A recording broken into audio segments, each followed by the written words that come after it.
it's frustration, disappointment to have him not be available again to try and build on something, get some momentum going? Yeah, it's been a tough season on him. There's no doubt. That's football. It's unfortunate that's happened, but offensively we've got to keep building and try to get better. Sunday wasn't acceptable on any level, coaching or playing, and so that's our main focus now this week is making some massive improvements before Sunday. I don't know if there are any designed runs for him Sunday. I don't remember any, but did his elbow play into that? And I look at the goal line area too. Like you often have used those down. Did that play into how you call the game at all? Yeah, we were going to be smart in some areas and try to limit any exposure if we could, but unfortunately, part of the game, and that ended up happening. I know he only had 7 games, but are you able to just assess kind of what you thought of his play overall in that time? I mean, has he done a lot of the things you want? Has he? Yeah, I would just say offensively, we, with him, really from the spring on through training camp, just we were never able to get into a rhythm with everybody. Enough practices strung together, enough games strung together, just practicing consistently. It just wasn't able to happen. And so I think it's hard to really assess what that looked like based on just we never had consistent practice or rhythm or anything of that nature, whether he was banged up or, other guys were out. What about the O-line? What have you seen from them? It seems like they've been among more consistent groups. Yeah, I think, the ability to be available has been huge. Just their health has helped. Anytime you keep a group like that together for as many games we've had them healthy has been really big, and they've built together. And I think the physicality up front, running the football well at times has really shown. And then, LT is a dominant player. I think Josh has improved tremendously. So, yeah, that's been a bright spot in a tough year.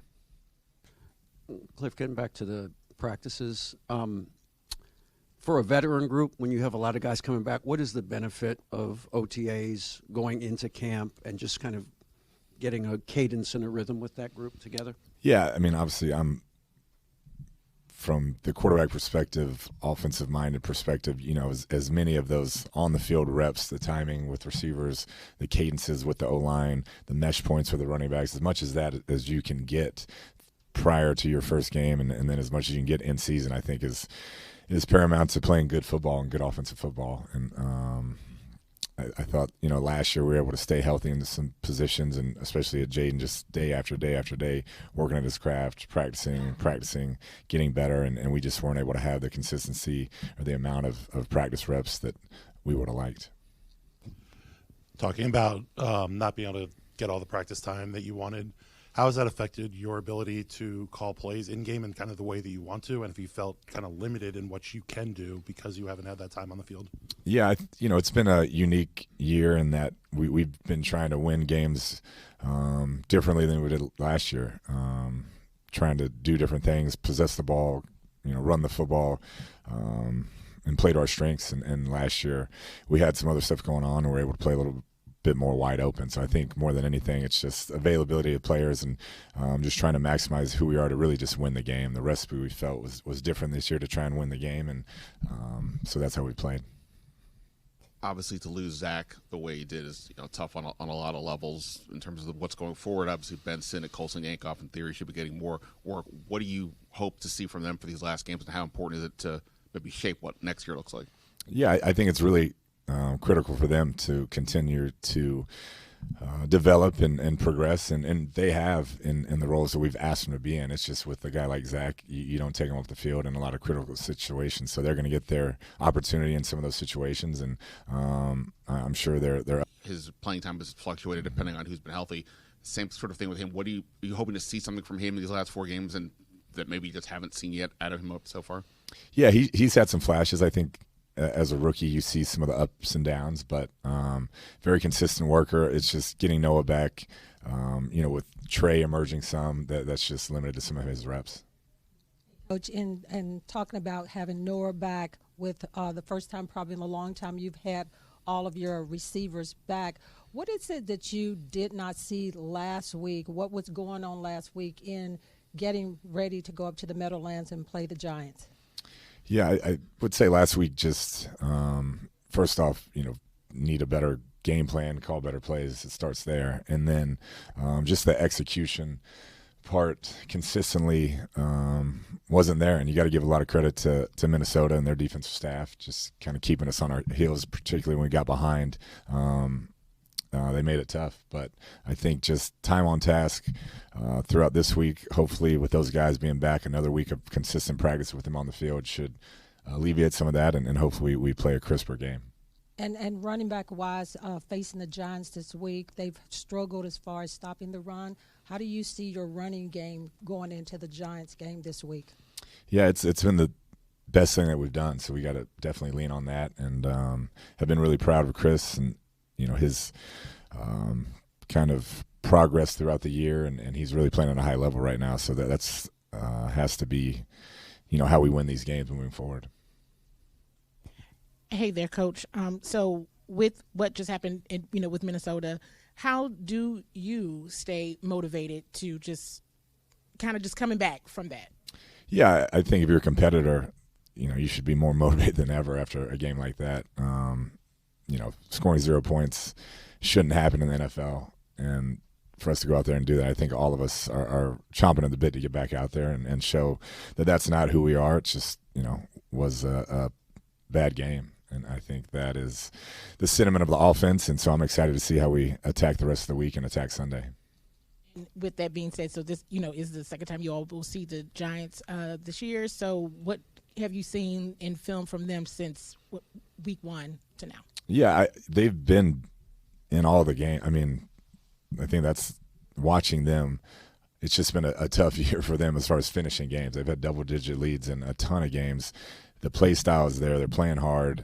It just hasn't worked out for them in the end. And so I think that's what I've been most impressed by, regardless of the coaching changes, whoever's calling the defense, whoever's calling the offense, they play really hard. They play to win, and so it'll be a tough challenge for us. It's obviously easy to second-guess play calls when things don't work out, but a critical moment in that Minnesota game was the first drive, and you called 3 pass plays there from the 1 or the 2. What was your thought process there, and has your thinking changed, I guess, as you've looked back at that particular sequence post-game? Yeah, I mean, it always does. There's 30 plays in that game. I wish I'd call something differently, and I wish one of those plays would have worked, but they didn't, unfortunately. So that's, I think, the nature of a play caller. But, there weren't a lot of great play calls in that game, and that's, like I said, that's all me, and I got to get better. Seems like since around the midseason mark, Josh Connerly's played a lot better, particularly in pass protection. What sort of growth have you seen from him this season? Yeah, he has. I mean, I mentioned it a couple weeks ago, just some of the tough pass rushers he started his career with. So to see him settle in, not get down, continue to work hard has been good. And I think the run game stuff has improved, pass game stuff has improved, and the game has just slowed down for him. So this last month, I think, is really big for his development, continue to build into the offseason, and then needs to have a great offseason. Hey, Coach, with Laramie, obviously his reputation as a pass protector is pretty well known, but in the run game, what have you seen from him so far this year? Yeah, that I think jumped off to me more than anything this season is just how he can move bodies in the run game. We've really leaned on him and Chris Paul at times in critical situations, and they have been really good inside there. So I think that's where I didn't expect as much. I knew he was a dominant pass protector, but the run game stuff has been phenomenal. He's taken a lot of pride in it since he's been here and showing us he can do that. Kliff, I don't know if there's been another instance in your career where you've had a similar situation where the starting quarterback has been injured as much as Jaden has. If there was, what did you learn from that experience and how to handle, the difference between Jaden and Marcus? Because obviously it's difficult to replicate what Jaden does.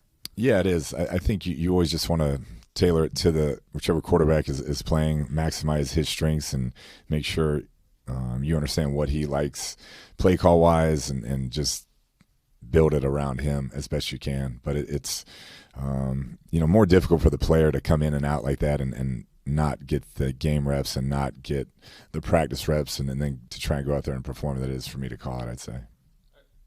Thank y'all.